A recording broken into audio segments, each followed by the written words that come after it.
મિત્રો, અમદાવાદના બોપલ વિસ્તારમાં પાડોશીઓ સાથે નશાની હાલતમાં મારામારી કરનાર મહાવીરસિંહ સિંધવનું 8 જૂને રાત્રે ચોથા માળેથી નીચે પટકાતા મોત નીપજ્યું હતું, જેના સીસીટીવી ફૂટેજ સામે આવ્યા છે. આ સીસીટીવીમાં સ્પષ્ટ જોઈ શકાય છે કે વહેલી સવારે 3:39 મહાવીરસિંહ બિલ્ડિંગમાંથી નીચે પડે છે. મહાવીરસિંહ સિંધવ તાજેતરમાં જ બોપલ વિસ્તારમાં આવેલા અક્ષર લક્ઝુરિયા ફ્લેટમાં રહેવા માટે આવ્યો હતો.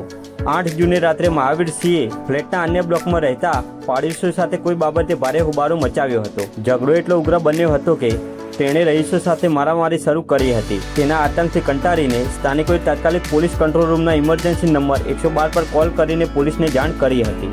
ત્યારબાદ કહેવાય છે કે પોલીસ આવી હોવાની જાણ થતાં જ મહાવીરસિંહ ત્યાંથી દોડ્યો હતો અને ચોથા માળે ગેલેરી કે અગાસીના ભાગેથી અચાનક તેનો પગ લપસી ગયો હતો, જેના કારણે તે સીધો જમીન પર નીચે પટકાયો હતો, જે નીચે પડવાના સીસીટીવી પણ સામે આવ્યા છે.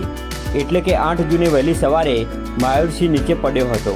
ઊંચાઈ પરથી નીચે પડતા જ માથા તેમજ શરીરના ભાગે ગંભીર ઇજાઓ થવાને લીધે મહાવીરસિંહનું ઘટના સ્થળે જ મોત નીપજ્યું હતું.